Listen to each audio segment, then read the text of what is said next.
a Ordem dos Advogados do Brasil, Seção de São Paulo, seu Departamento de Cultura e Eventos, que é dirigido pelo Dr. Humberto Borges Durso, organiza mais um evento de hoje, cujo tema é o Sistema dos Recursos no novo CPC.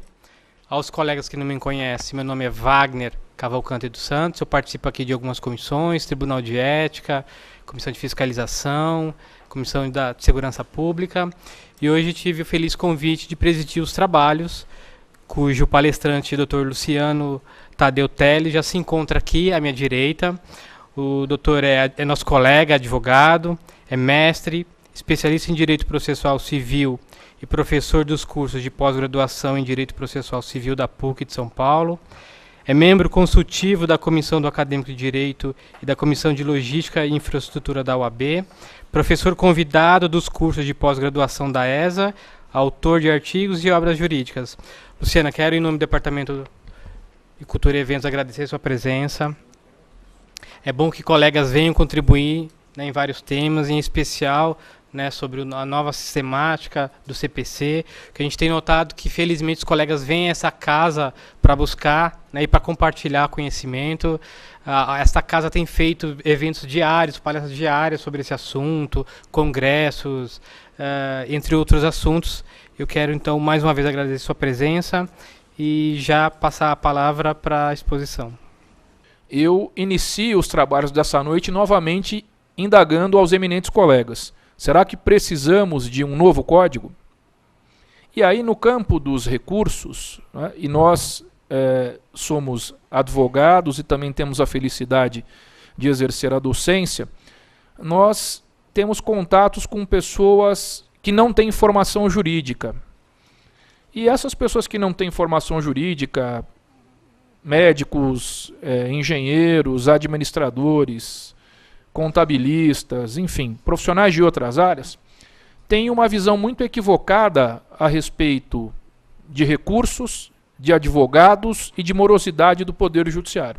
Então, para as pessoas que não militam no foro e que, portanto, são ignorantes, não conhecem as ciências jurídicas, a impressão que eles têm é a seguinte: basta contratar um bom advogado, ou um razoável advogado, o advogado fará um sem número de recursos e os recursos serão suficientes para protelar o andamento do processo.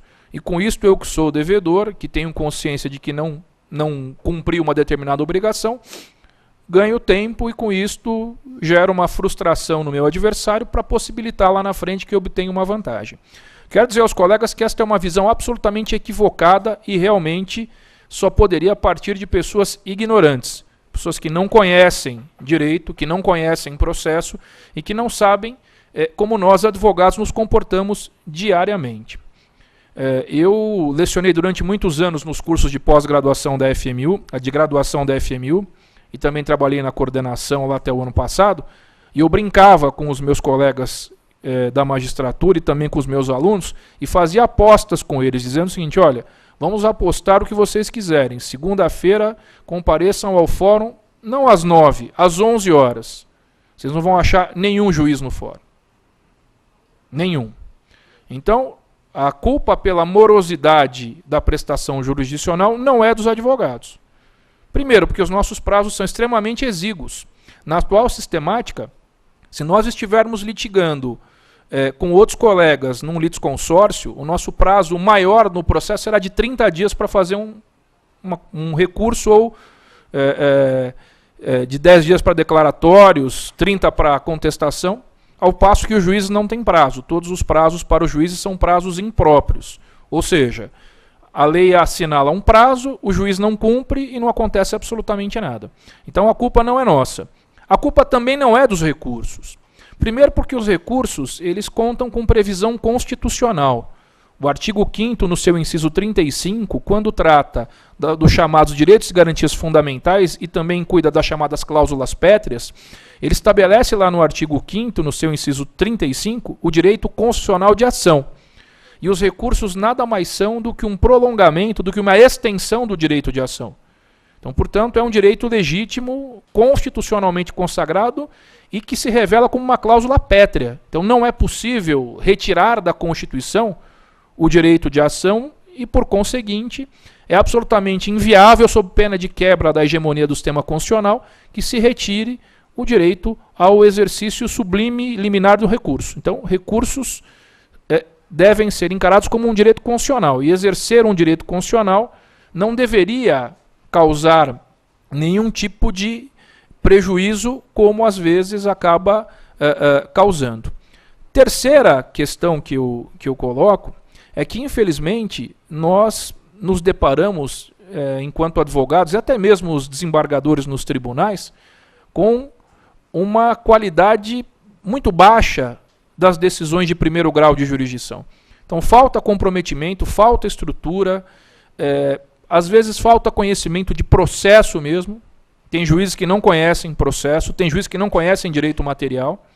E no frigir dos ovos, a população que não conhece e que não tem conhecimento jurídico, portanto, acaba acreditando a nós, advogados, e aos recursos, toda a responsabilidade por uma prestação jurisdicional morosa, intempestiva, inadequada. E eu quero aqui reiterar, de forma absolutamente convicta, de que, primeiro, a culpa não é nossa. A culpa também não é dos recursos. Talvez, parafraseando o Capitão Nascimento da Tropa de Elite, a culpa é do sistema. E o sistema precisa mudar. E nós não mudamos o sistema única e tão somente com alteração normativa. Nós mudamos o sistema, sim, com uma nova lei, mas mudamos também o sistema a partir da adoção de novas condutas. Então, todos nós temos que, e já nos comprometemos e somos comprometidos com os nossos processos, com os nossos clientes, com os ideais de justiça, mas todos aqueles que participam do processo também devem assim se comportar. Serventuários, magistrados, membros do Ministério Público. Então, definitivamente, os recursos não podem assumir a figura de vilões dessa história, porque eles não são. Muito bem. A partir dessas afirmações introdutórias, eu gostaria de tratar com os colegas essencialmente a respeito das mudanças que nós identificamos no novo Código de Processo Civil. Então, inicialmente, eu gostaria de tratar com os colegas de algumas alterações interessantes que eu observei no campo da teoria geral. Ou seja, independentemente do recurso do qual nós vamos lançar mão para defender os nossos interesses próprios ou os interesses dos nossos constituintes, é preciso que algumas questões sejam colocadas aqui.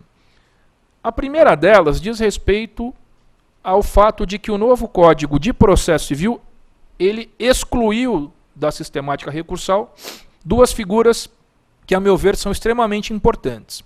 A primeira delas se consubstancia na extirpação do sistema do recurso de agravo retido. Hoje, obviamente, todos nós que militamos, especialmente no processo civil, sabemos que, via de regra, as interlocutórias são impugnáveis por agravo retido. E que apenas e tão somente aquelas decisões que sejam suscetíveis de causar à parte lesão grave de difícil ou incerta reparação é que ficariam sob a égide do agravo de instrumento. Aliás, essa alteração ela já conta com quase 10 anos, por conta da Lei 11.187 do ano de 2005. Então não haverá mais, à luz do novo sistema, a figura do agravo retido. Como nós veremos daqui a alguns instantes, algumas decisões interlocutórias desafiarão ainda agravo por instrumento e outras não ficarão acobertadas pela preclusão e serão todas passíveis de discussão no recurso de apelação. Então, além da supressão ou da eliminação do recurso de agravo retido, outra modificação que nós identificamos também na teoria geral a partir do princípio da taxatividade é a retirada do sistema dos embargos infringentes. Isto, pessoalmente, causou-me uma tristeza ímpar, porque quando concluí os meus estudos de mestrado na PUC aqui de São Paulo, eu escrevi sobre embargos infringentes. E eu fiz uma pesquisa extremamente profícua à época e sustentei perante a banca examinadora a importância do recurso, a necessidade da sua manutenção. E o fato é que o legislador reformista ele tirou do sistema os embargos infringentes. Só que, num dos diversos debates aí que aconteceu tanto no Senado quanto na Câmara a respeito da permanência ou não do recurso, eu entendi que a emenda ficou pior que o soneto. Por quê? porque eles retiraram do sistema os embargos infringentes enquanto recurso e trouxeram uma figura que no último evento do qual eu participei aqui na UAB, o professor Gilberto Bruschi chamou de embargos infringentes cover. Por que cover? Porque os infringentes não existem mais como recurso. Mas se na apelação ou na ação rescisória houver julgamento tomado por maioria de votos que reforme o acórdão, que por conta da prolação do acórdão reforme a sentença de mérito ou julgue procedente a ação rescisória, o tribunal automaticamente deverá, ou na mesma sessão, ou na sessão subsequente, convocar outros membros da turma ou câmara julgadora, ou de outra turma, caso não haja membros suficientes naquela turma ou câmara, e dar continuidade ao julgamento da própria apelação. Então, o que é que o legislador fez? O legislador se queixou, num primeiro plano, da presença dos infringentes enquanto recurso e fez pior, porque agora ele criou essa figura, que é uma técnica diferenciada de julgamento na apelação e na rescisória, e que, na verdade, se consubstancia nos embargos infringentes compulsórios. O que isso vai gerar? Isso vai gerar de duas uma.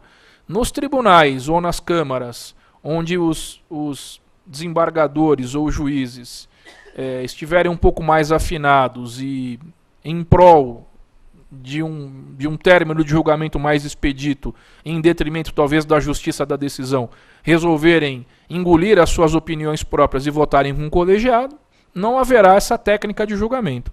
E nos casos em que aquele órgão do tribunal não se apresentar como órgão coeso, no sentido de emitir pronunciamentos fruto de uma coalizão intelectual entre os seus integrantes, o que vai acontecer fatalmente é que eles vão ter que se deparar com esta figura, que não é recurso porque falta a ele o elemento volitivo.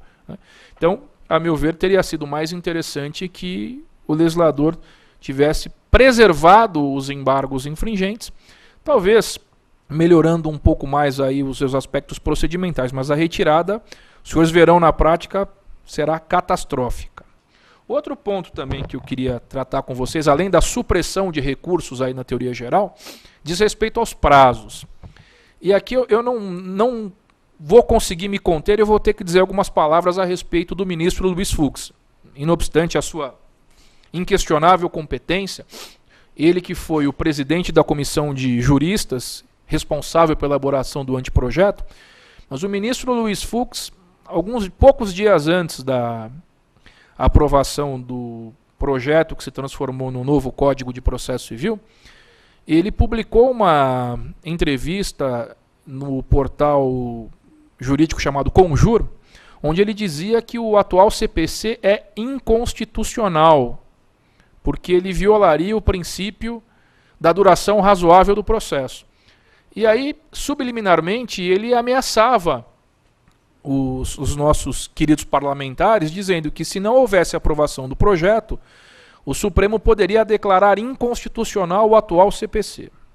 Bom, depois desta entrevista, com o novo CPC já aprovado, o ministro Fux foi convidado para participar de um programa chamado Entre Aspas, que é apresentado pela jornalista Mônica Waldvogel no canal Globo News. E ele começou a sua entrevista dizendo que agora todos os problemas da morosidade do processo estariam resolvidos, porque o novo código iria permitir que os juízes empregassem o processo com maior celeridade. E o que acontece? Na prática, nós vamos ver o contrário. E o exemplo mais gritante disto é que no campo dos recursos nós teremos duas alterações bem significativas no que toca aos prazos. A primeira alteração é que, à exceção dos embargos de declaração que continuam sendo manejados no prazo de 5 dias, todos os demais recursos, desde agravos, apelação, recurso especial, recurso extraordinário, embargos de divergência, recurso ordinário constitucional, todos esses recursos serão manejados no prazo de 15 dias. Mas até aí não tem nenhuma grande novidade. Tem sim, porque serão dias úteis. Os prazos no novo Código de Processo Civil serão contados em dias úteis. Para nós, pessoalmente, advogados, vai ser uma maravilha, né?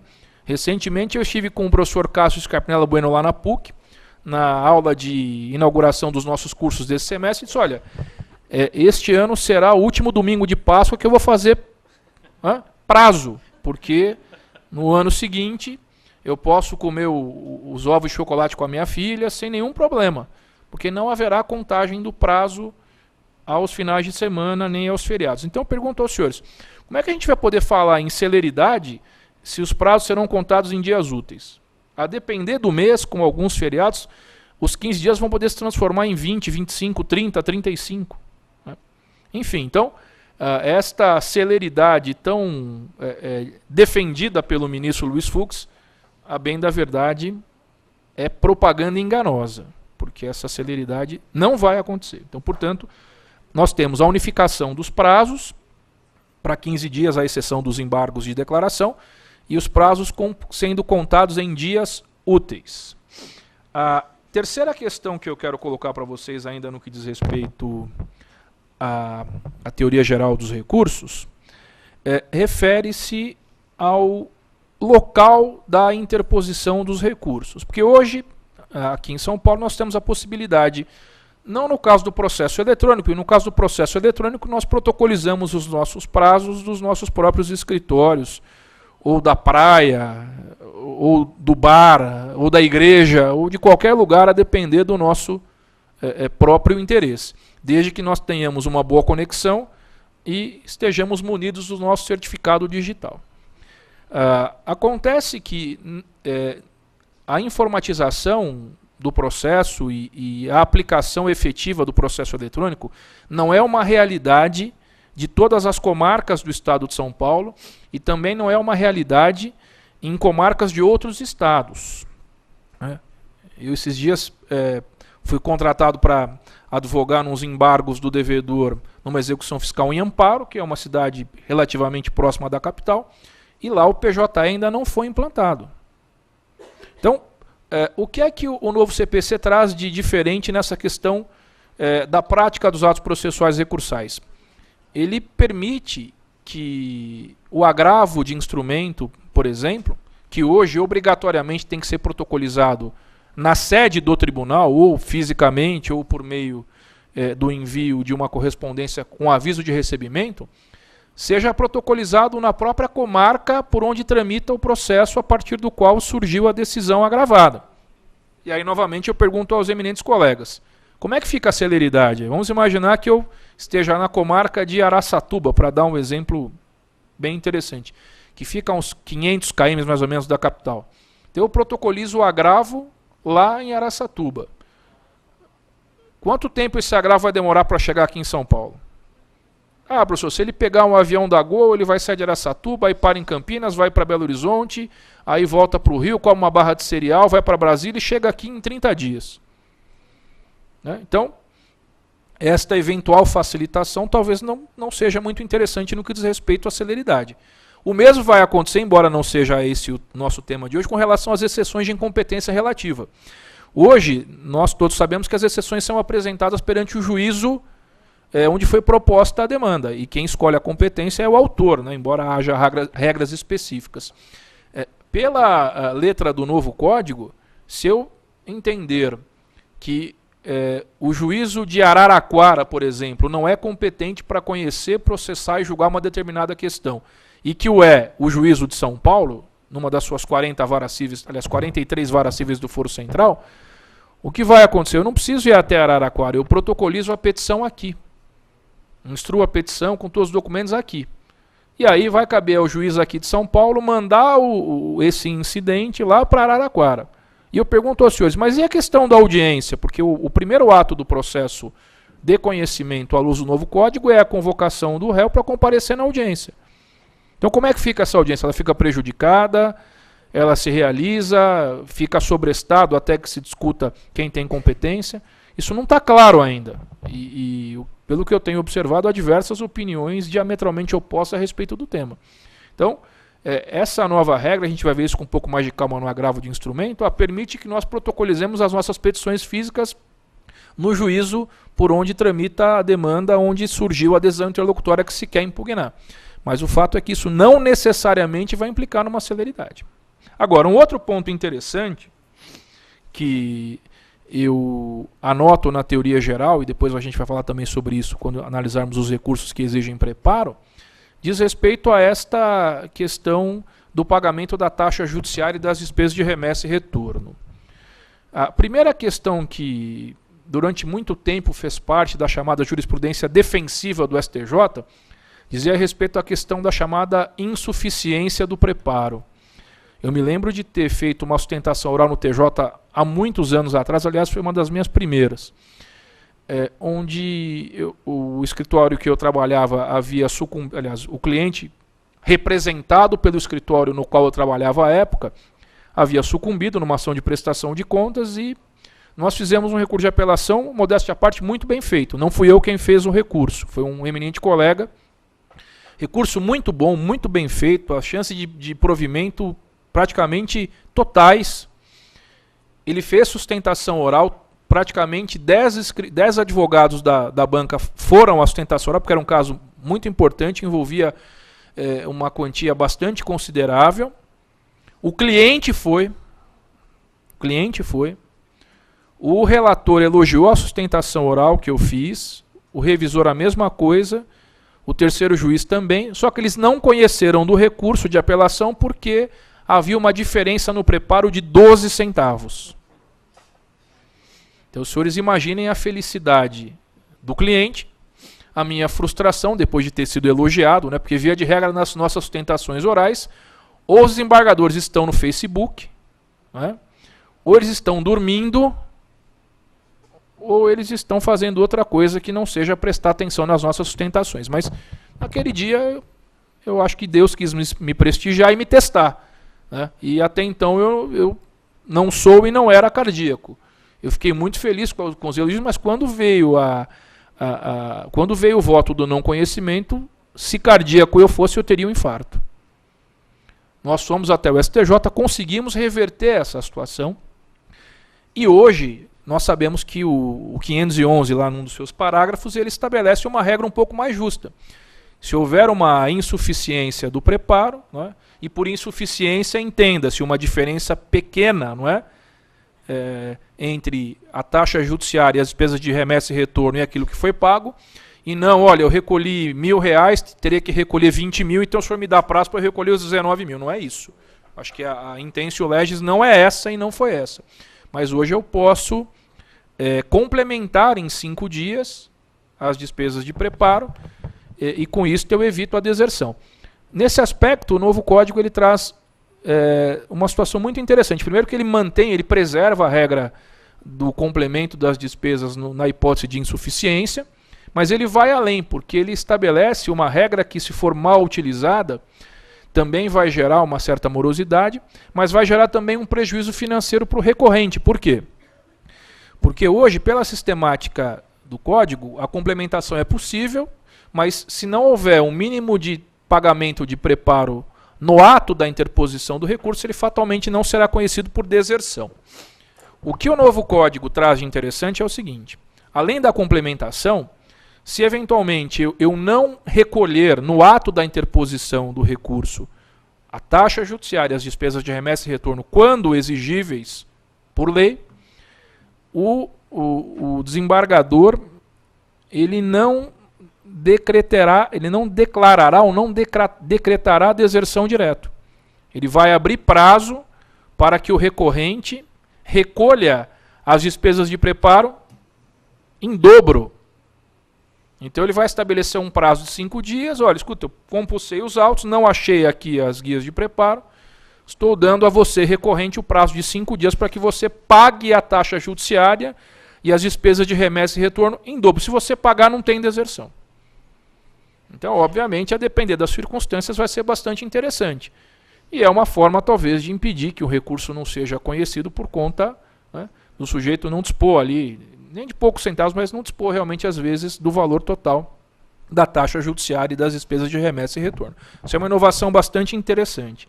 Outra inovação, ainda no campo da taxa judiciária, do preparo, diz respeito ao erro no preenchimento das guias. Se os senhores forem fazer uma pesquisa nos tribunais superiores, especialmente no STJ, que analisa muitas questões processuais no âmbito do processo civil, obviamente, e também no processo penal, mas no processo civil que nos interessa, os senhores vão encontrar milhares de acórdãos dizendo que o recurso especial não pode ser conhecido porque era para recolher a taxa na GRU e o advogado, de forma inadvertida, recorreu na DARF. Eu estou ficando velho, eu sou da época da DARF. Acho que muitos de vocês já estão na época da GRU, que você vai lá na internet, sai tudo bem, mas eu sou da época da GARI e não da DARI e da DARF. Então, verde, né? A GARI verde e a DARI. Então, é uma situação extremamente injusta, porque, a bem da verdade, o recolhimento foi feito, o recurso foi protocolizado dentro do prazo e os tribunais adoram não conhecer de recurso nessas circunstâncias. Então, agora, pela letra do novo CPC, será aberto o prazo de 5 dias para regularização dessa situação. E por regularização, entenda-se, olha, você pagou na guia errada, você tem direito à repetição do indébito, mas aqui você vai ter que pagar de novo na guia certa. Pagou de novo na guia certa, o recurso segue, não haverá problemas. E aí, por fim, neste campo das alterações na teoria geral, há uma questão também bastante interessante que está estampada no artigo 85 do novo CPC, que é a chamada sucumbência recursal. Isso muito nos interessa, né? Porque nós, advogados, não vivemos de brisa. Nós vivemos honestamente do recebimento dos nossos honorários. E aí é interessante. Agora, eu chamo a atenção para esse aspecto de que o novo código estabelece a sucumbência recursal e, portanto, aquele que perdeu o recurso ficará obrigado a pagar ao advogado do recorrido vencedor, ou do recorrente, a depender das circunstâncias, uma quantia que vai ser arbitrada pelo tribunal a título de sucumbência recursal. Mas tem um pequeno problema aí. Será que isso é constitucional? Porque para que se exerça o direito de recorrer, quando for o caso, exige-se taxa judiciária, despesa de remessa e retorno. Estabelecer sucumbência recursal vai desestimular o sujeito a interpor recurso? Não sei. Mas eu tenho algumas dúvidas muito significativas no sentido da constitucionalidade desse dispositivo. Se nós não estaríamos aí criando uma barreira ao exercício do direito constitucional de ação e, por consequência, o direito constitucional de recorrer. Mas fica também esta observação de que haverá sucumbência recursal. Agora, uma questão que não ficou como deveria ou como pretendiam os membros da comissão de reforma, diz respeito à retirada do efeito suspensivo automático dos recursos, especialmente da apelação. E aí nós temos no novo código, na teoria geral, o que costuma se chamar de pegadinha do malandro. Por que pegadinha do malandro? Porque se nós fizermos a leitura, eu ainda estou me familiarizando com os números dos artigos, por isso eu peço desculpas aos colegas, mas se nós nos familiarizarmos com o artigo 995 e seu parágrafo único do novo CPC, nós vamos perceber no caput o seguinte, uma redação mais ou menos assim: os recursos não terão efeito suspensivo, o que poderia indicar que todas as decisões judiciais teriam eficácia imediata, já que o recurso que a desafia não tem efeito suspensivo, então, portanto, não é possível obter a suspensão da eficácia do pronunciamento e, portanto, não é possível impedir que a decisão produza de imediato os seus efeitos. Só que a pegadinha está no quê?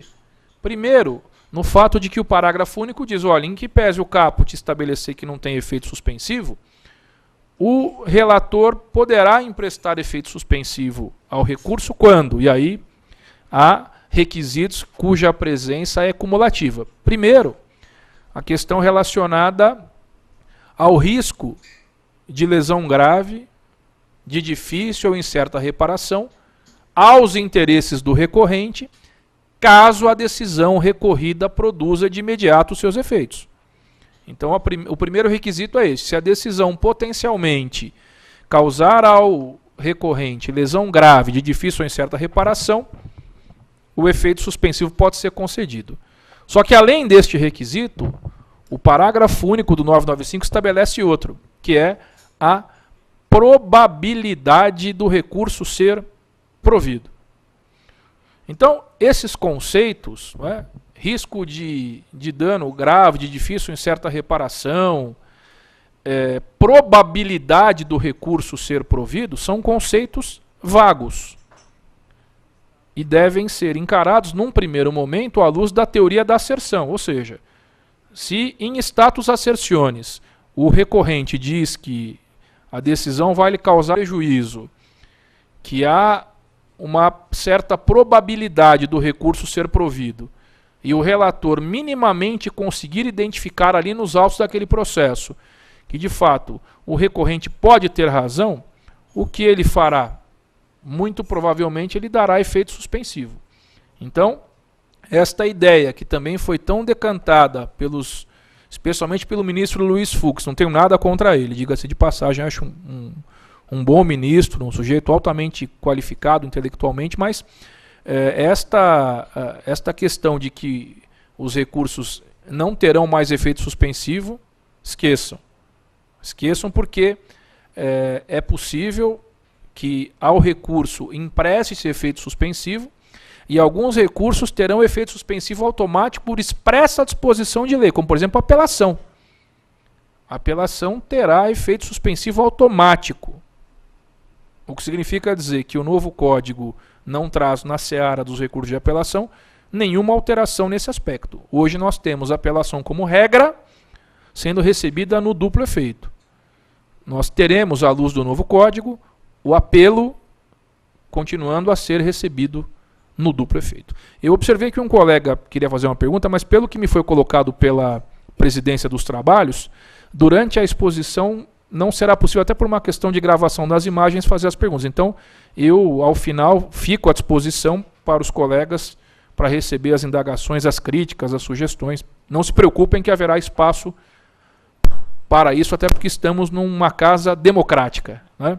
Então, agora, depois de ter falado um pouco sobre as principais modificações na teoria geral, e eu não pretendo, obviamente, me esgotar, até porque muitas questões só a jurisprudência há de resolver e a doutrina também, mas eu quero agora falar um pouco sobre as alterações que eu identifiquei em cada um dos recursos. E eu vou começar, permitam-me os colegas, pelo recurso de apelação. Então, a primeira observação que eu faço, dentro daquilo que eu já havia dito quando falei sobre a extinção do agravo retido, é que, em que pese o legislador, nos seus artigos 1009 a 1014 do novo Código, estabelecer que a sentença é impugnável por apelação, a apelação passa a ser um recurso também que vai permitir, em razão da sua devolutividade, que sejam resolvidas pelo tribunal questões que envolvam decisões interlocutórias. Por quê? Como eu disse aos senhores, com a extinção do agravo retido e a limitação das hipóteses de cabimento do agravo de instrumento às situações narradas no artigo 1015, inciso do novo CPC, o que acontece? Via de regra, todas as demais decisões interlocutórias, portanto aquelas que não estejam listadas expressamente no rol do 1015 e também não estejam estampadas em outras disposições do próprio novo CPC ou de legislação extravagante, são inimpugnáveis por agravo de instrumento.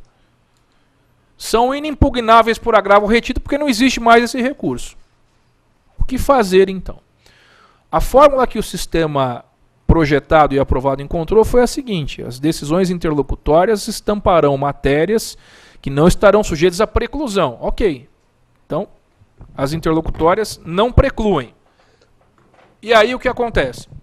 Lá na frente, quando for interposto o recurso de apelação, ou nas razões ou nas contrarrazões, mas sempre em preliminares, deverá ou o apelante ou o apelado dizer: tribunal, pela ordem, preliminarmente, as folhas 214 dos autos principais, o juiz deu uma decisão interlocutória e eu não concordo com ela.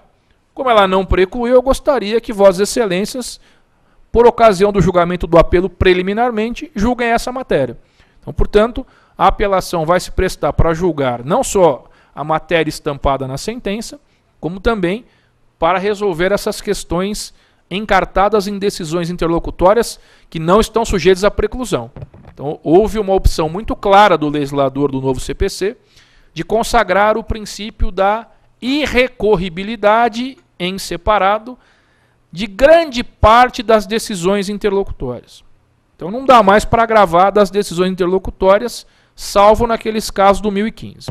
E aí vem uma pergunta que é a seguinte: vamos imaginar que os senhores, enquanto advogados militantes que são, capacitados, se deparem com uma decisão interlocutória que não se amolda àquelas hipóteses do 1015.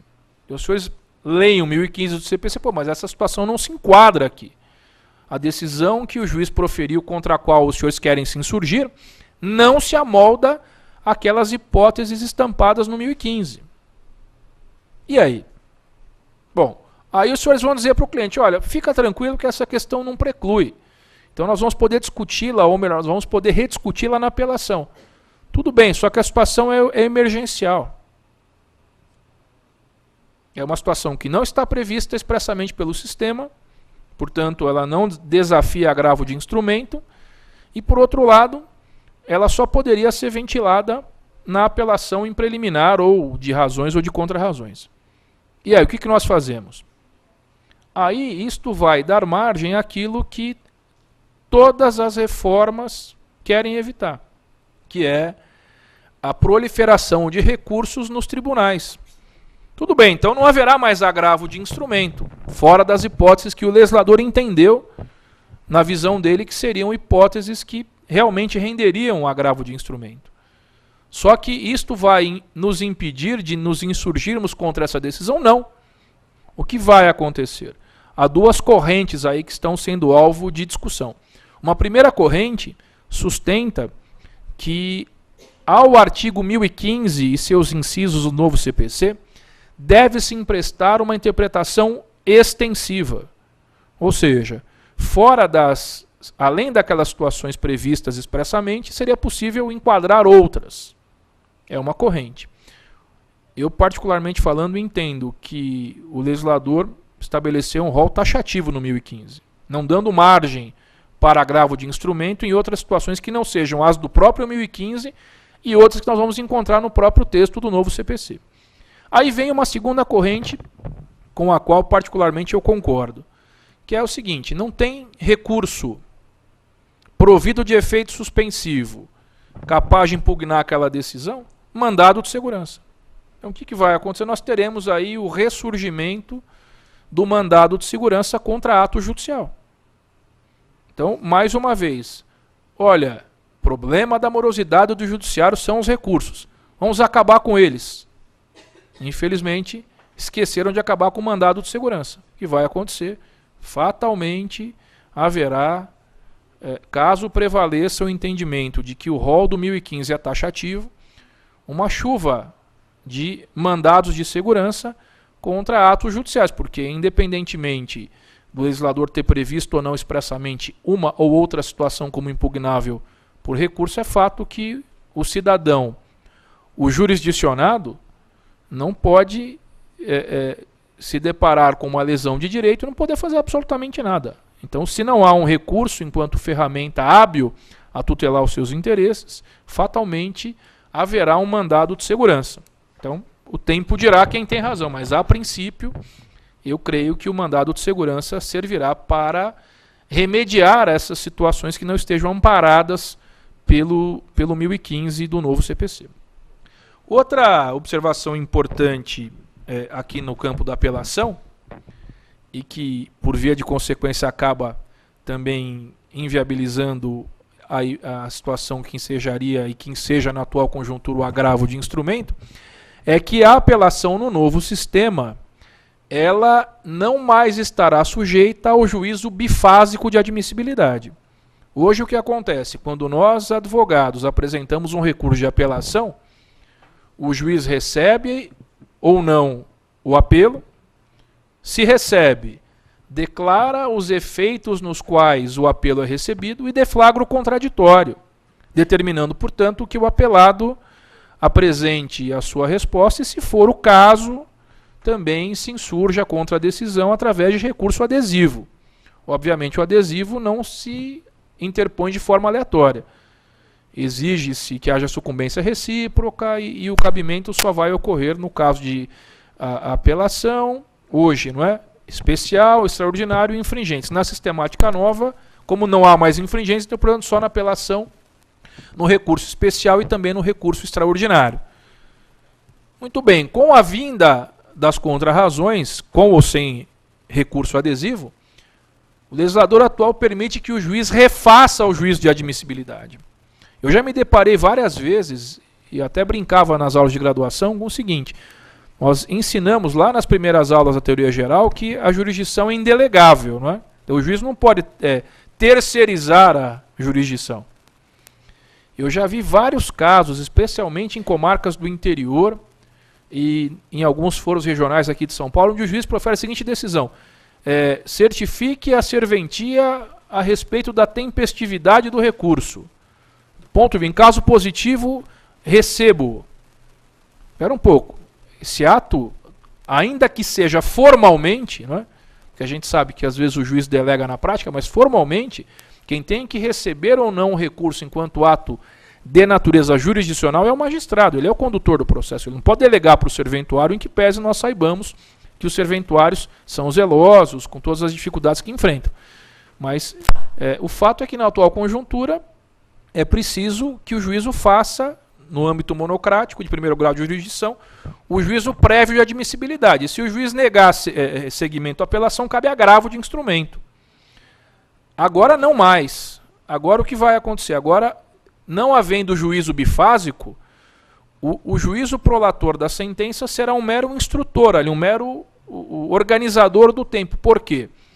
Porque ele vai receber a apelação, vai determinar a intimação do apelado, que poderá apresentar as suas contrarrazões e também poderá apresentar recurso adesivo, mas não será mais lícito ao magistrado de primeiro grau de jurisdição negar seguimento à apelação, nem nos casos de manifesta intempestividade. Nem nesses casos. O juiz não tem competência. Então, proferiu a sentença, ele esgotou definitivamente toda e qualquer atuação de cunho decisório.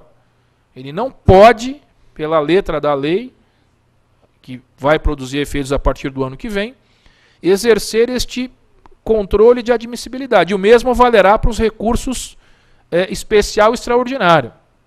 Né? Eu me lembro quando eu fazia estágio, havia aqui em São Paulo o Tribunal de Justiça e os tribunais de alçada. E cada um, no âmbito das suas competências, analisava certas matérias. Então, no primeiro TAC, salvo melhor juízo, quem admitia ou não recursos era um desembargador que tinha um carimbo. Só um ele tinha. E o carimbo dele era sempre de não admitir os recursos. E o assessor dele era mestre em mecatrônica. Ou seja, não entendia absolutamente nada de direito, ao menos não tinha conhecimento técnico em que pese pudesse ter conhecimento prático. Isso vai acabar. São raríssimos os casos onde o presidente do tribunal local vai poder negar seguimento a recurso especial extraordinário. A regra é, sobe tudo. E eu pergunto aos senhores, e o que vai acontecer lá no Supremo? Porque hoje a grande parcela dos recursos não sobe, né? E aí desafia agravo. Então eu não sei não se durante esse intervalo não vai ser feita alguma alteração para melhorar um pouco mais, porque do jeito que ficou redigida a disposição legal que trata do tema, não havendo juízo de admissibilidade bifásico, obviamente todas as apelações vão subir, e vão subir mesmo, e todos os recursos anômalos, entenda-se por anômalos, o recurso especial e o extraordinário, também subirão sem maiores delongas. E aí lá no Supremo, provavelmente, e no STJ, os ministros e os seus competentes assessores vão ter que desenvolver outras teses para serem encartadas na jurisprudência defensiva. Por quê? A gente vai ver daqui a pouco que muitas dessas teses aplicáveis hoje, como por exemplo, o erro no preenchimento da guia, a deficiência na formação do instrumento, a existência de vícios de forma, tudo isso pela letra do novo código é suplantável, é superável. Então, se eu instruir, por exemplo, deficitariamente um agravo de instrumento, hoje o relator pode aplicar o 557 caput para dizer que o recurso é inadmissível. Na sistemática futura, ele não poderá. A gente vai ver isso aqui daqui a pouquinho. Okay?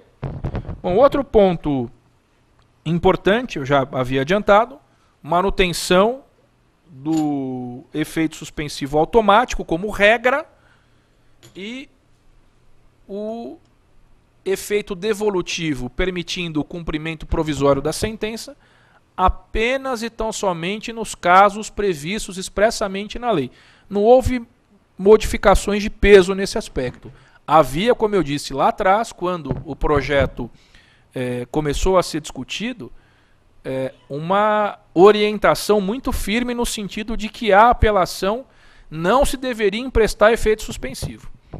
E aí eu acho que alguém caiu em consciência e foi pesquisar na Itália, porque a Itália fez isso. E os resultados foram catastróficos. E a Itália é um país de primeiro mundo, está na Europa, mas cá entre nós, o Brasil é infinitamente maior do que a Europa, do que a Itália, melhor dizendo. Então, aliás, o Brasil é um país de dimensões continentais. Então, portanto, se a experiência não deu certo num país muito menor do que o nosso, aqui não daria. E não daria por inúmeras razões. Má qualidade da prestação jurisdicional de primeiro grau, um certo risco de insegurança jurídica e uma celeridade que talvez não valesse tanto a pena. Mas, enfim, no que tange ao efeito suspensivo, não há mais esta desconfiança ou esta perspectiva que existia de que a apelação seria desprovida de efeito suspensivo. Outro ponto também interessante, que gerou muita discussão, é aquele que existe hoje no 515, parágrafo 3º. O 515, parágrafo 3º do atual CPC, ele rompeu com o paradigma de que o duplo grau de jurisdição é obrigatório. Então o 515 permite que o tribunal, ao julgar uma apelação interposta contra a sentença terminativa, ele, desde que a causa esteja madura, ele possa cassar a decisão e, ao invés de determinar a remessa dos autos para o primeiro grau para aprovação de sentença, ele possa ele mesmo enfrentar o mérito. Então essa questão é uma questão que hoje está consolidada. O tribunal pode, embora não faça com frequência, mas o tribunal pode perfeitamente aplicar o 515, parágrafo 3º, para prover a apelação interposta contra a decisão terminativa e enfrentar o mérito sem que haja violação ao contraditório, não, sem que haja violação ao duplo grau de jurisdição, a chamada apelação per saltam, não é? Então eu pulo o julgamento de mérito de primeiro grau e permito que o tribunal resolva a questão diretamente. O que o novo CPC traz de novidades é que ele vai continuar permitindo a aplicação do 515, parágrafo 3º, mas ele vai ampliar a órbita de incidência deste atual 515, parágrafo 3º. Então, por exemplo, vamos imaginar que haja a prolação de uma decisão em desconformidade com o princípio da congruência. O princípio da congruência está no 460, ele diz claramente que o que pauta a sentença é o pedido. Eu fiz 4 pedidos, o juiz julgou 3.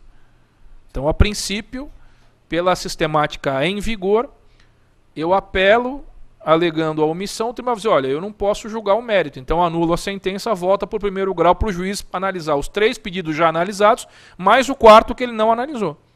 mesmo eu tendo feito o embargo de declaração. E até brinco com essa questão dos declaratórios, porque aqui em São Paulo é muito difícil de você obter um provimento de declaratórios. Por quê? Eu acho que na escola da magistratura, quando os juízes são aprovados, eles recebem uma cartilha. E na cartilha tem um maldito acórdão que fala o seguinte, mais ou menos assim: o juiz não é obrigado a analisar todos os pontos e blá blá blá blá blá blá blá blá blá, bastando que firme a sua convicção num deles. Agora esse acórdão vai cair em desuso. Por quê? Porque com a obrigação do juiz de motivar ainda mais as suas decisões, o juiz tem que analisar todos os pontos. Todos. E se ele não analisar, eu vou fazer declaratório. Se ele disser não tem omissão, o sistema vai dizer que haverá pré-questionamento implícito, que é algo que o STJ derrubou na atual conjuntura. Então esta é uma questão também importantíssima, a ampliação da órbita de incidência do atual 515, parágrafo 3º, inclusive também para reconhecer, para julgar o mérito quando a decisão de primeiro grau resolver a questão de prescrição, decadência e tudo mais. Outra questão importantíssima também, essa está no parágrafo, no caput do 1014, depois os senhores confiram, é a possibilidade de eu deduzir na apelação fatos novos, que eu sequer suscitei em primeiro grau de jurisdição.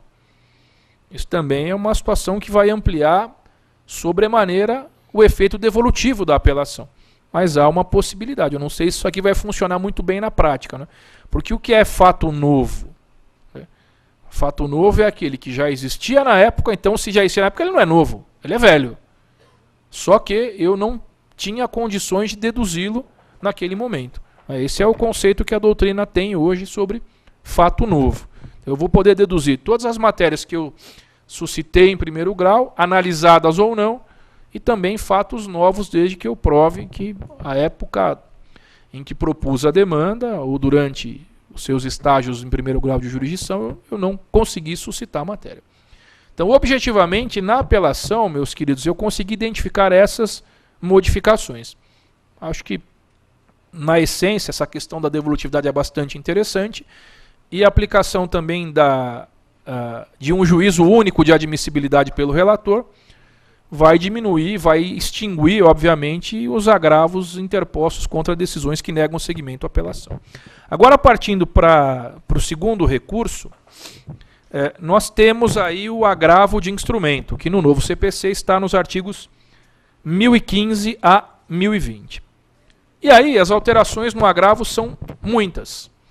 E eu brinco aqui com os senhores, eu disse recentemente, quando estive aqui na ordem, que toda vez que se faz uma reforma no CPC, o legislador tem uma tara, ele tem algo que o consome nas suas entranhas. Ele quer mexer no conceito de sentença e quer acabar com os embargos infringentes. Então agora não tem mais infringentes e há sentenças parciais e uma série de questões. Houve uma alteração também. Só que eu esqueci de dizer na época, e digo agora aos senhores, toda vez que tem reforma no CPC, e agora mesmo diante desse novo cenário, tem alteração no agravo. Então, o legislador tem 3 taras processuais. Uma pela sentença, outra pelos infringentes e outra pelo agravo. Então, há várias modificações no regime jurídico do agravo de instrumento. A primeira delas, eu já adiantei aos senhores. Ela diz respeito à restrição das hipóteses de cabimento do agravo de instrumento. Então, quando vai caber o agravo de instrumento? Só nas hipóteses preconizadas nos 11 incisos do artigo 1015. Eram 12. Mas aí, Sua Excelência, a nossa presidente Dilma, vetou o inciso 12º, que dizia que caberia recurso de agravo de instrumento contra a decisão que convertesse ação individual em ação coletiva. Esse dispositivo encartado no inciso 12º foi vetado pela Presidente da República, mas nos outros 11 não. Então, portanto, primeiro, salvo se o próprio novo Código de Processo Civil ou legislação processual extravagante estabelecerem que caberá agravo de instrumento, nós vamos admitir outras hipóteses. Se não encontrarmos outras situações, ou no próprio Código de Processo Civil, ou em legislação extravagante, nós teremos que nos contentar com agravo de instrumento só nas hipóteses do 1015. E aí vem aquela discussão que nós já adiantamos. Se eu tenho uma situação emergencial que não se amolda aos incisos do 1015, o que vai acontecer? Mandado de segurança será, a meu ver, a alternativa mais adequada para impugnar aquela decisão. Outra questão importantíssima, questões relacionadas à formação do instrumento. Quando nós falamos sobre o agravo, nós temos o rol das chamadas peças obrigatórias, e durante muito tempo o tribunal aqui de São Paulo, os tribunais superiores, insistiam com cópias autenticadas e blá blá blá blá blá blá blá blá blá, também jurisprudência defensiva.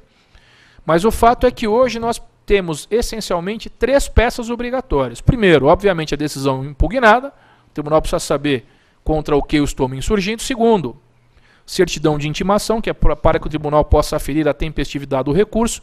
E terceiro, a questão relacionada à procuração outorgada aos patronos dos litigantes, para viabilizar as publicações e, portanto, permitir o exercício do contraditório.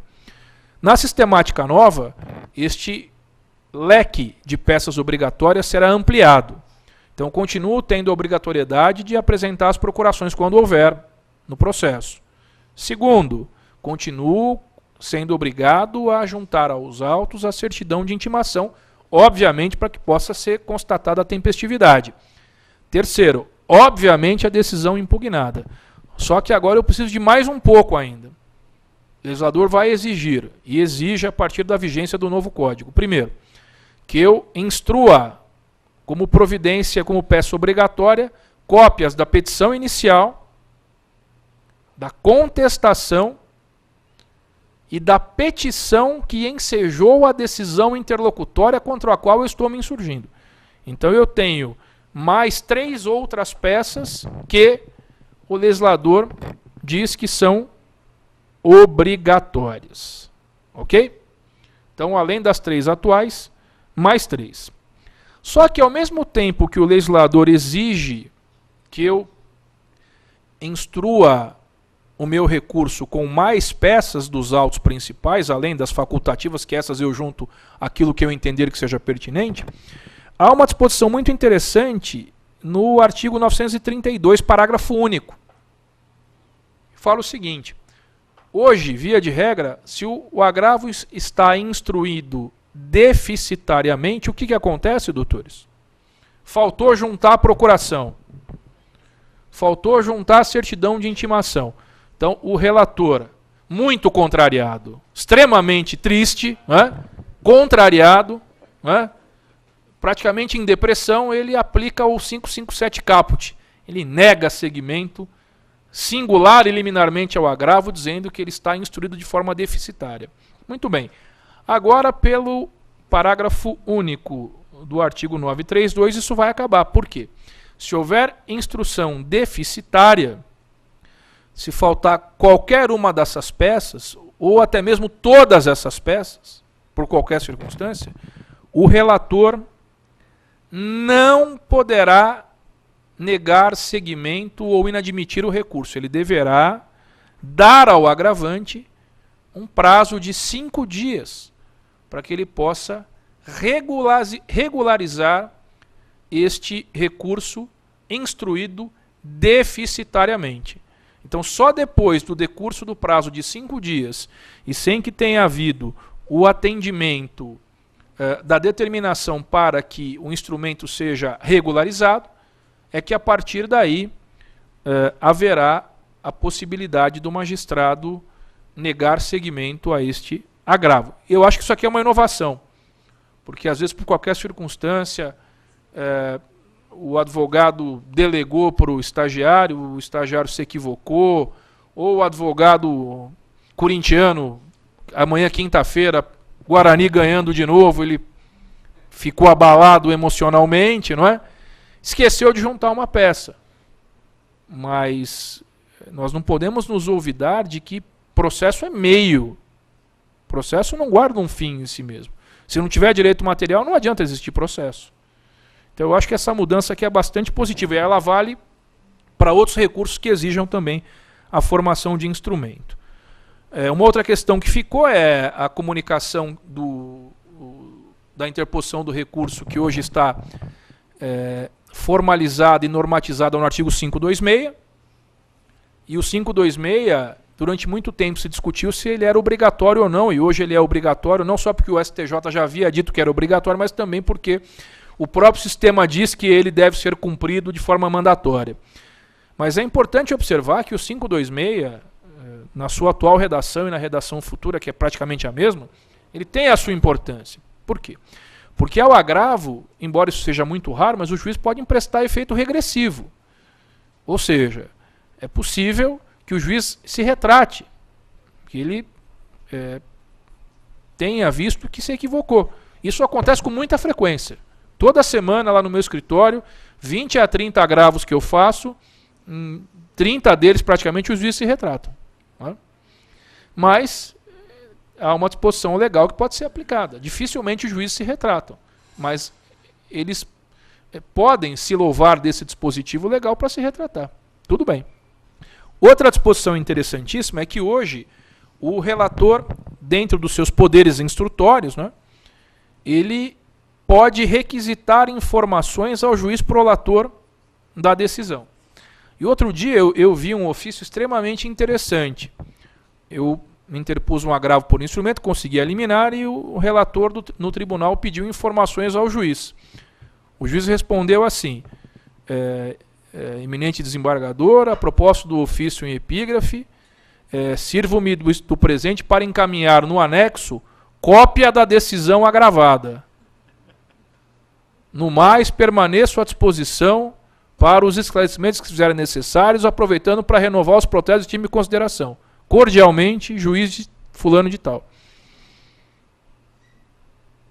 Então, na verdade, ele não deu informação nenhuma, porque eu já juntei a decisão. Talvez ele tenha achado que eu não tivesse juntado a decisão. Mas a decisão é peça obrigatória, eu juntei. Então, às vezes, esse pedido de informações é inócuo. Os juízes respondem com má vontade, alguns demoram para responder, outros dão essa resposta maravilhosa e juntam uma cópia da decisão. Enfim, mas essa possibilidade, esta faculdade caiu por terra no agravo de instrumento, portanto o relator não será mais permitida ao relator que faça essa requisição. Ele deverá formar a sua convicção a partir dos elementos que já encontram-se encartados no instrumento formado a partir da iniciativa do advogado. Pois nós temos também o agravo interno, que é aquele interposto contra decisão singular do relator, quando atua hoje no artigo 557, né, o relator ele atua ad referendum do colegiado. Também se discutiu durante um tempo, quando esse artigo veio para o sistema, se ele seria constitucional ou não, ou se haveria uma violação ao princípio do colegiado. E o que prevalece hoje é que esse dispositivo é constitucional e que, se eu, recorrente, não me conformar com a adesão, que eu recorra ao colegiado. E eu devo fazê-lo através do recurso de agravo interno. Quais são as alterações que eu identifiquei? Primeiro, obviamente, como todos os demais recursos, à exceção dos embargos de declaração, prazo de 15 dias úteis. Segundo, e essa é uma questão que me parece, obviamente, desnecessária, mas está na lei. Agora, vejam, não tem Constituição, hein? Agora, no agravo interno, o relator tem que fundamentar a sua decisão. Aí eu pergunto aos senhores, e a Constituição, que é de 88, que fala no artigo 93, inciso 9º, que é dever dos juízes motivar os seus pronunciamentos, é letra morta até o novo CPC entrar em vigor? Parece-me que não, né? E terceira alteração significativa, doutores, é a possibilidade de imposição de multa ao agravante quando o tribunal entender que este agravo interno seja protelatório, ou até mesmo quando ele for improvido. E aí essa multa variará de 1% até 5% sobre o valor da causa. Então acho que essas são pequenas alterações que não vão trazer grandes consequências, a modificação do prazo e a imposição de multa, né? Pela minha experiência de 20 anos de advocacia, eu vejo os tribunais que atuam com processo civil puro e simples aplicarem multa em casos extremos. Já nos processos do trabalho, por exemplo, as multas são aplicadas com um pouco mais de frequência, né? Bom, e os declaratórios, o que é que muda? Primeira questão interessantíssima dos declaratórios. Hoje, pela letra do 535, nós temos como regra que os declaratórios cabem contra sentenças e acórdãos. Pô, mas e as interlocutórias que sejam omissas, obscuras ou contraditórias ficam sem recurso? A bem da verdade, a doutrina já trabalhou muito bem essa questão e o STJ tem precedentes muito sólidos, no sentido de que é cabível também a interposição, a oposição de declaratórios contra decisão interlocutória. Muito bem. Só que nós vamos tomar muita cautela quando fazemos declaratórios contra pronunciamentos de natureza interlocutória por uma razão muito simples. Há muitos juízes que não admitem.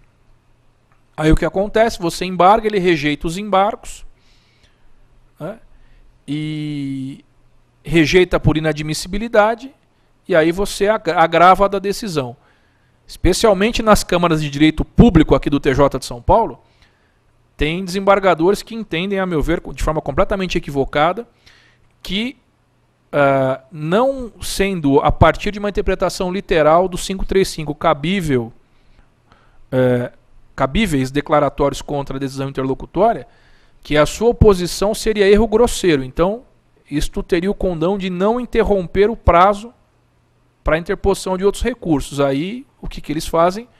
Não conhecem do agravo por intempestividade, já que não teria havido a interrupção. Aí o sujeito tem que ir até o STJ, para o STJ dizer, não, olha, espera um pouco. Cabe aqui agravo. Aliás, cabe aqui declaratórios contra essa decisão interlocutória. Aí volta para o primeiro grau e isso gera um prejuízo incomensurável. Então agora a letra da lei é clara. Todo e qualquer pronunciamento de cunho decisório é embargável de declaração. Seja acórdão, sentença e também as interlocutórias.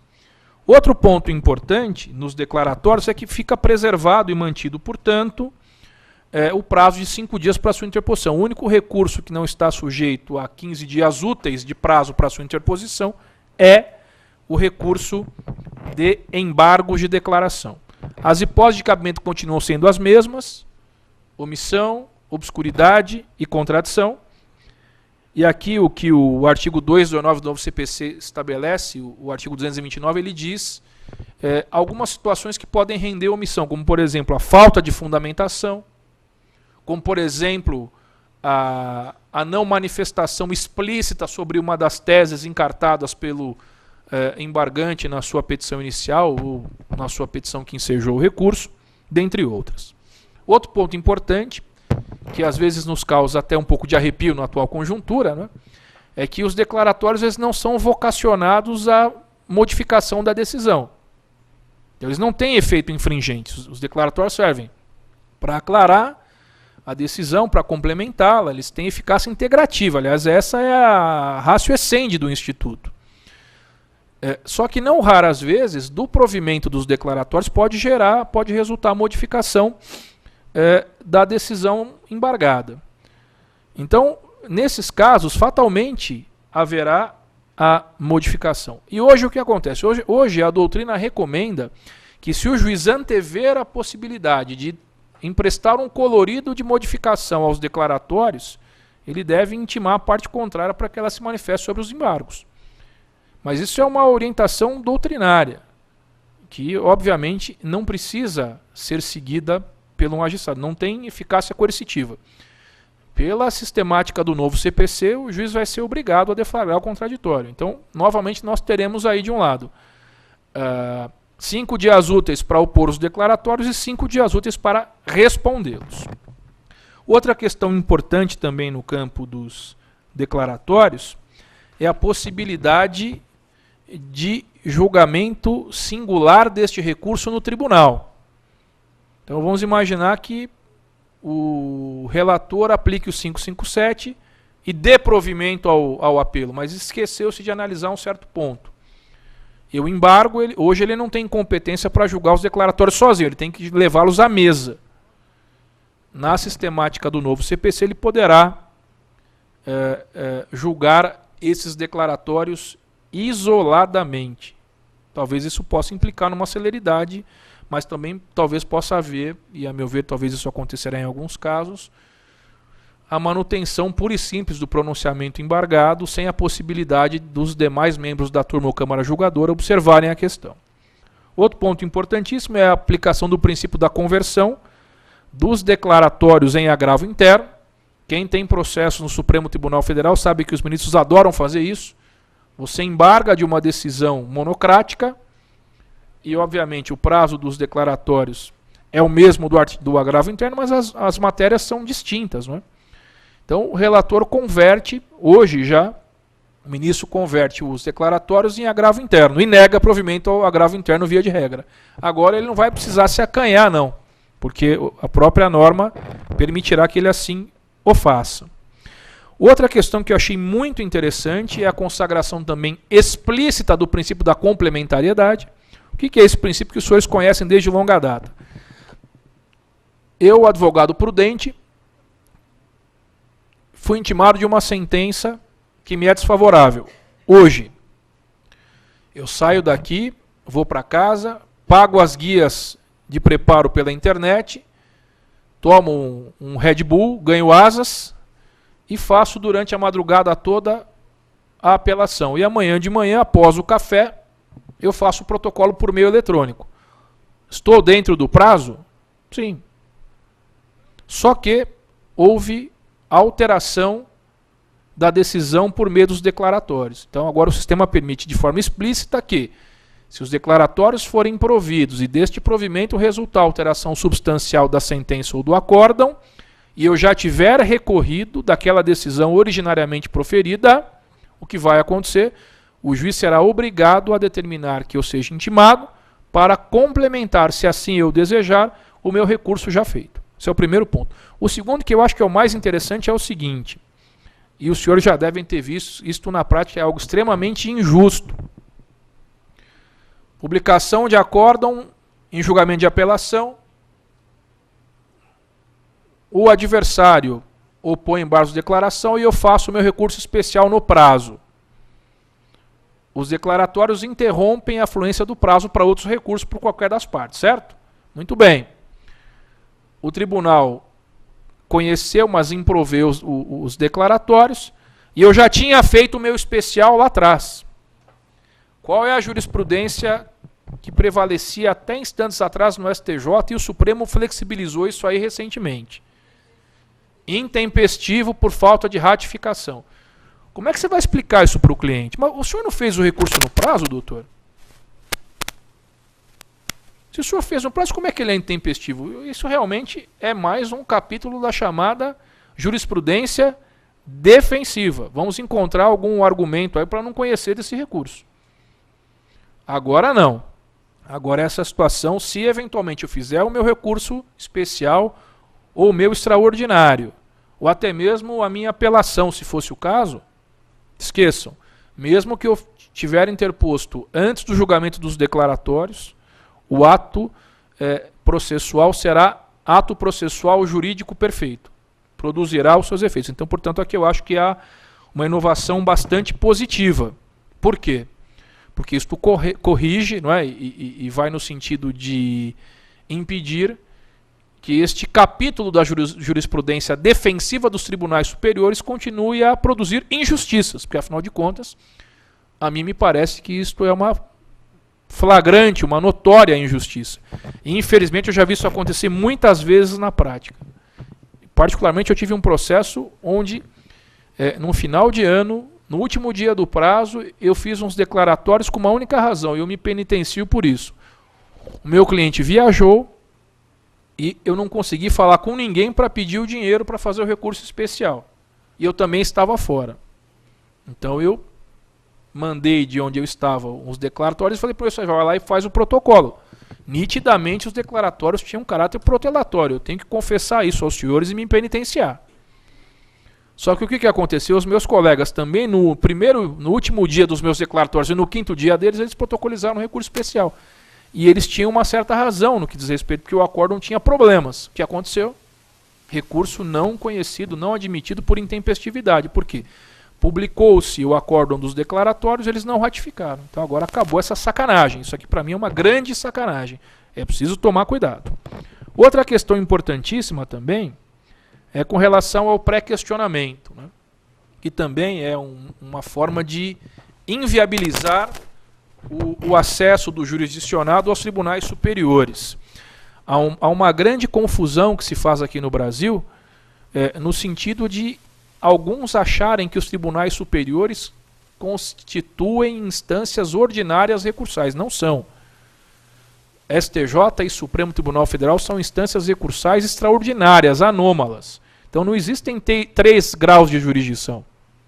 Existem 2 graus ordinários e um extraordinário, que a depender das circunstâncias será ou não utilizado. Então, o que acontece? Como muitas pessoas confundem qual seria a competência recursal desses tribunais, a Constituição trouxe lá um negocinho chamado pré-questionamento, que é um grande problema. Por quê? Às vezes, a questão que motiva a interposição do recurso especial ou do recurso extraordinário surgiu no julgamento da apelação. Então você tem que fazer os declaratórios para provocar o pré-questionamento. Aliás, o enunciado 98 da súmula do STJ diz que esses declaratórios não são protelatórios. Muito bem, o que o tribunal hoje faz? O tribunal vem falar, não tem omissão nenhuma. Primeiro que eu não sou obrigado a falar sobre todos os pontos. Aquele maldito acórdão da Escola da Magistratura. E segundo, o acórdão não contém nenhum vício. Não tem nada. Aí o que acontece? Você faz o especial.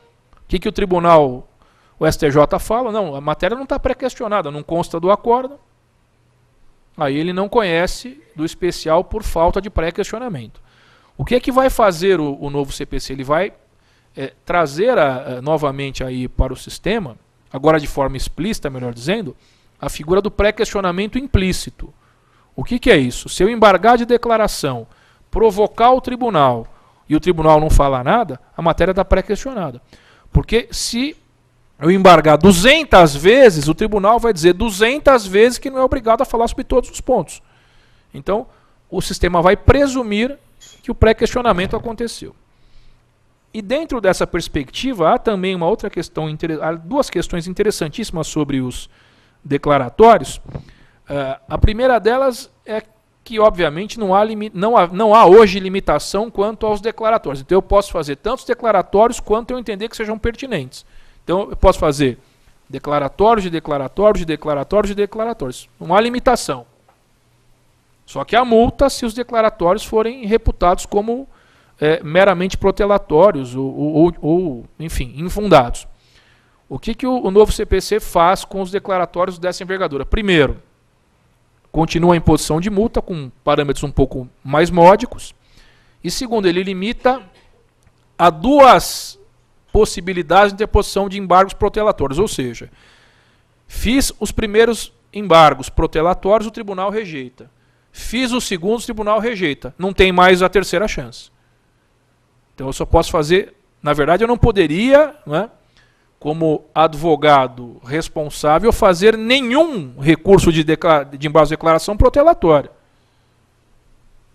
Mas, ainda que eu faça, a legislação agora permite que eu só o faça por no máximo 2 vezes. Na terceira, não vai dar. Infelizmente, não será possível. Então, aquele cliente que vai lá no Google e fica buscando jurisprudência superada e manda para... Olha, doutor, é melhor se eu colocar isso nos declaratórios. Mas eu já fiz... Não, faz até aqui. Até os 5º declaratórios só vai fazer, não tem problema. Eu estou pagando. Não é assim. Não é assim que funciona.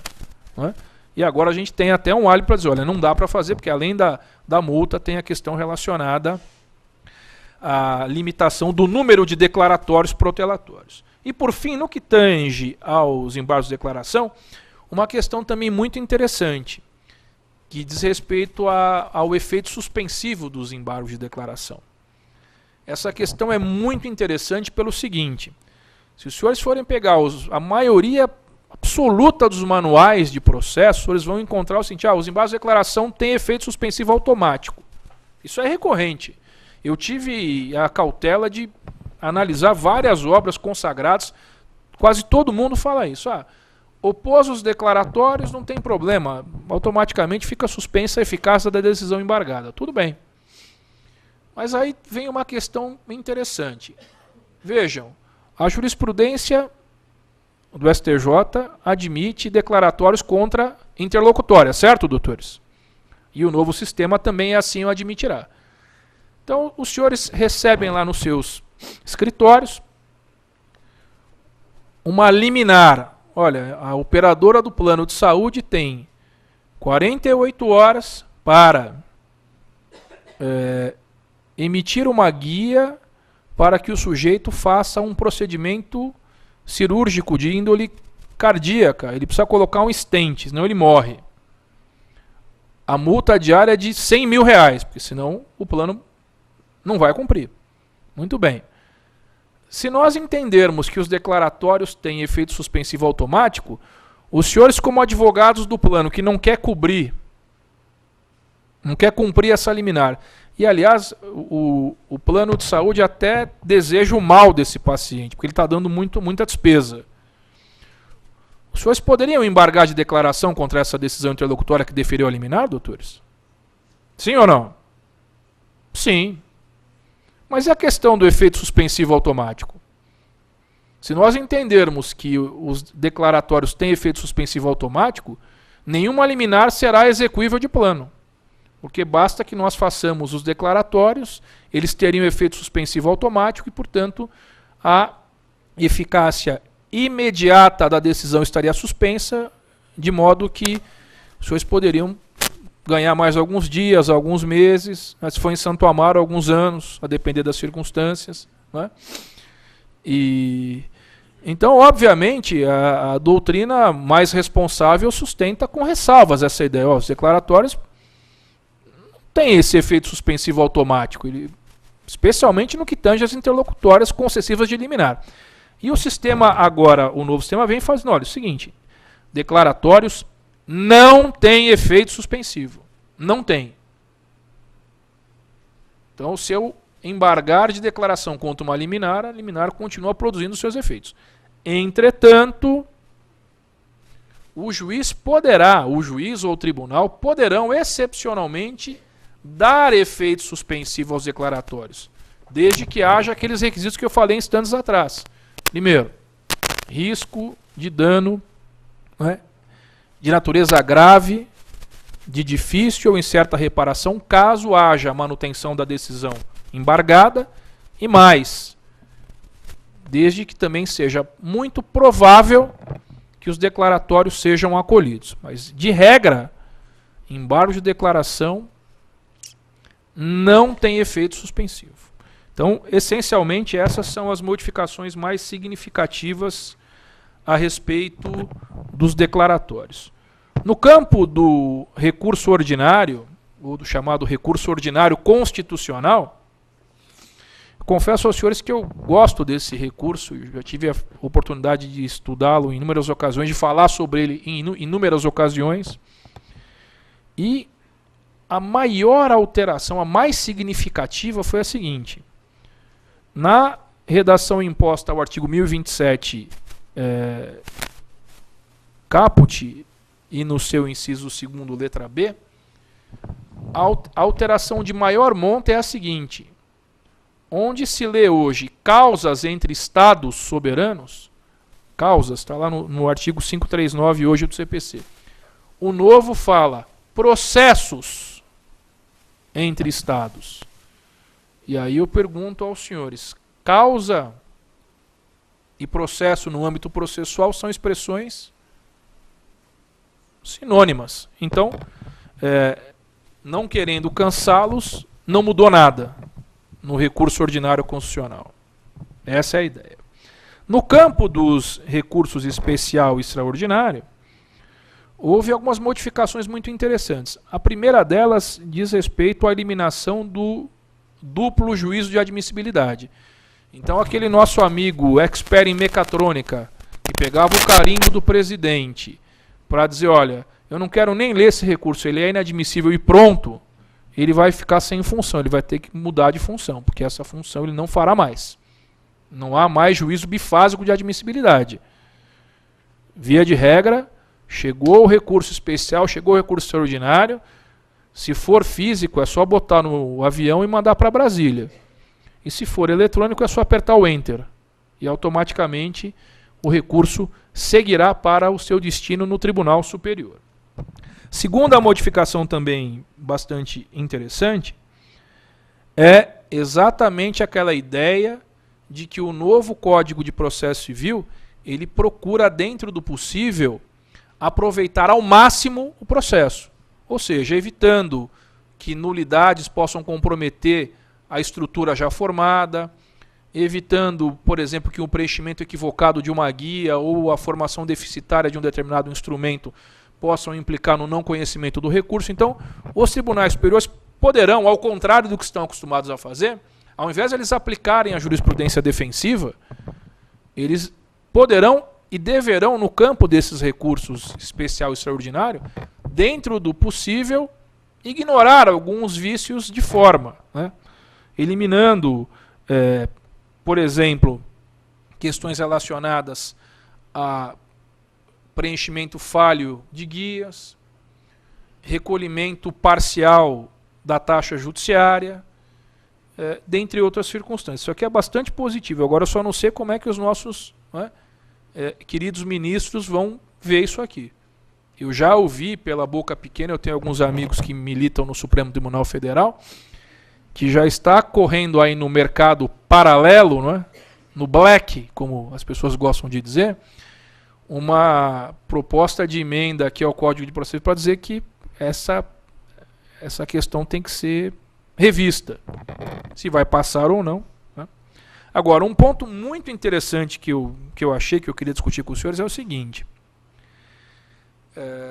O novo código, ele prevê uma figura muito interessante, que é a seguinte. Hoje, nós sabemos que é possível a interposição simultânea de recurso especial e de recurso extraordinário. Então, se eu entender que um acórdão muito primoroso, né, viola ao mesmo tempo a Constituição Federal e a legislação federal infraconstitucional, o que a dissídio jurisprudencial, enfim, aplicou-se aquela mesma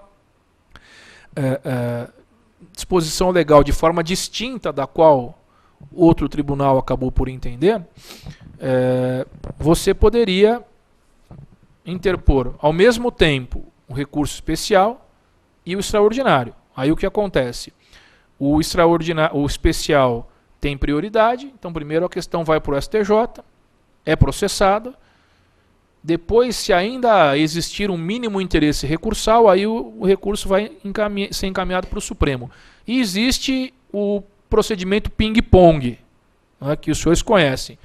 O recurso especial chegou no STJ, o ministro fala, não, espera um pouco. A questão constitucional aqui é prejudicial, eu só posso julgar o especial se o Supremo julgar o extraordinário. Então o que ele faz em decisão irrecorrível? Ele sobresta o julgamento do especial e manda para o Supremo julgar o extraordinário. Aí o Supremo, em decisão irrecorrível, pode dizer, não, a questão infraconstitucional é prejudicial. Volta, é o passo ou repassa do Celso Portiolli, né? Então, agora a gente tem uma situação um pouco diferente. Além, obviamente, dessa possibilidade do efeito ping-pong, eu entendo que você tem que julgar primeiro, você entende que você tem que julgar primeiro, enfim. Eu tenho uma figura diferente, que essa eu quero ver como é que eles vão aplicar isso aí na prática, que é o seguinte. Vamos imaginar que os senhores façam um recurso especial, portanto, endereçado ao STJ, cabimento, artigo 105, terceiro, alíneas A, C da Constituição Federal, tudo bonitinho, muito bem. Chegou no STJ, o relator fala, não, espera um pouco. Esse recurso aqui não é especial, ele tem uma questão constitucional aqui. Qual seria a postura do ministro na atual conjuntura? O que ele faria? Há muito contragosto, com muita tristeza, né, com dor no coração. O que ele faria, doutores?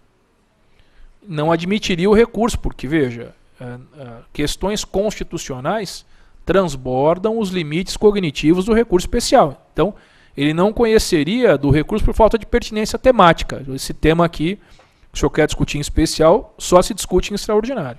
Então, portanto, ele não conheceria do apelo especial.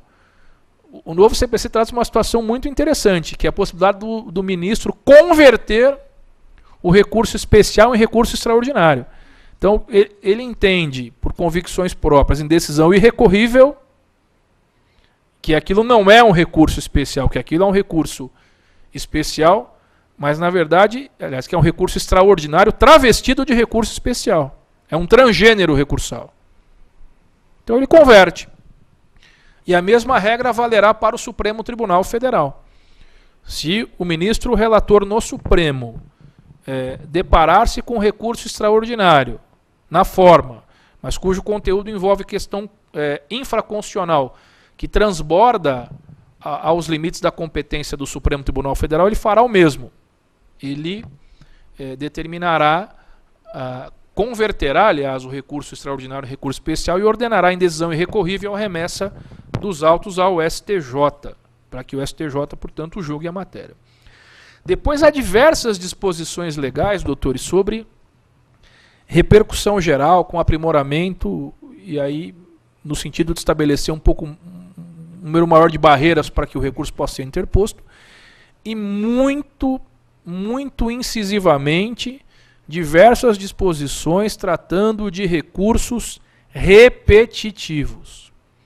Eu esses dias conversava com o juiz da Sexta Vara Civil de Jundiaí por ocasião de uma audiência e comentei com ele, escuta, Excelência, o que Vossa Excelência acha dos recursos repetitivos? Foram tantos palavrões que eu me sinto envergonhado e em homenagem aos senhores e à boa educação, não vou repeti-los aqui.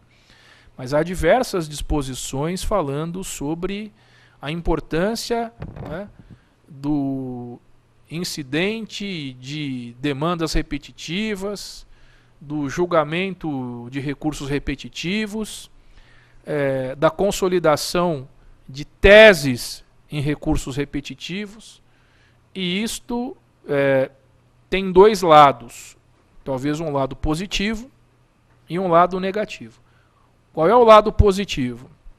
O lado positivo é que se todos nós aqui estivermos em igualdade de condições, nós teremos a mesma decisão. Agora, o risco é de termos todos nós em igualdade de condições a mesma decisão injusta, a mesma decisão ruim, a mesma decisão inadequada. Mas eu creio que o legislador reformista nesse aspecto é intransigente. Súmulas vinculantes, consolidação de jurisprudência dos tribunais superiores, incidência de resolução de demandas repetitivas, recursos repetitivos, isso é uma tendência que, segundo a comissão e pela letra do novo código, veio para ficar. Aí, o tempo, que é sempre o senhor da razão, é aquele que dirá se esta norma será realmente uma norma eficaz ou não, né? Até porque aqui no Brasil, e quando nós conversamos com pessoas que moram no Brasil, mas não são brasileiras, ou que não moram no Brasil e não são brasileiras, há leis que pegam e leis que não pegam, né? Então, quando você fala sobre vigência e eficácia, você pode distinguir muito bem isso. A lei, ela está vigendo, mas ela não produz efeitos, ela é ineficaz, porque é uma lei que não pegou, né? Enfim, acho que sobre o extraordinário especial seriam essas as grandes modificações. Depois nós temos os embargos de divergência, que houve aí ampliação das possibilidades de cabimento, né? Porque havia uma grande resistência dos tribunais superiores no que tange algumas questões processuais, mas com isto até o Fórum Permanente de Processualistas ele editou 2 resoluções entendendo que com a vigência do novo CPC as súmulas 315 e 353 do STJ e do Supremo respectivamente vão cair por terra. E no que tange aquele agravo do 544 que nós temos hoje, né, ele estará disciplinado no artigo 1042 do novo Código. Mas ele só vai caber em situações muito esquisitas que estão lá no 1042. A primeira, quando a decisão indeferir o pedido de inadmissão do recurso por intempestividade. Então, o sujeito encontra razões, olha, esse recurso é intempestivo. O tribunal fala, não, vou mandar porque eu tenho que mandar todos os recursos. Aí caberia um agravo. Depois, quando o tribunal mandar para Brasília recurso que deveria ter sido represado, porque recurso é repetitivo.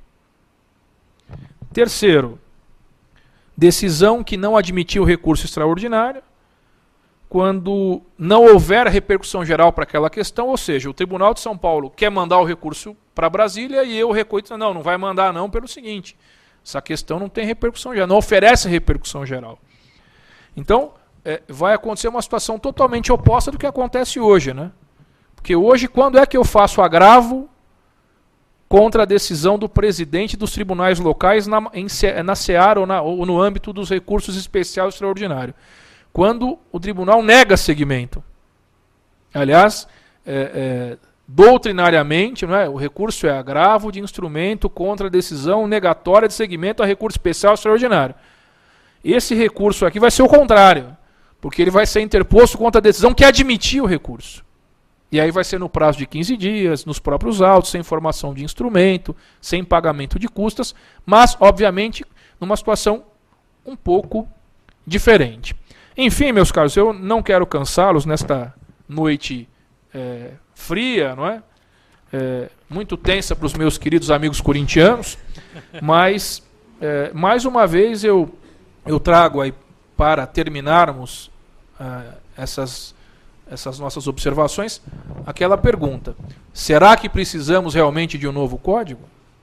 Ou será que precisamos de um novo código, mas também de uma ruptura dos parâmetros atuais? Com os juízes trabalhando mais comprometidos, com o Estado mais interessado em prestar jurisdição adequada, tempestiva, legítima, regular e principalmente justa? Então fica aí esta indagação para reflexão dos senhores. Eu agradeço muito pela atenção e paciência com que os senhores me ouviram. Agradeço a ordem pelo convite formulado, muito honroso, e fico aqui à disposição dos senhores para as críticas, para as indagações, para as sugestões, e o meu muito obrigado a todos.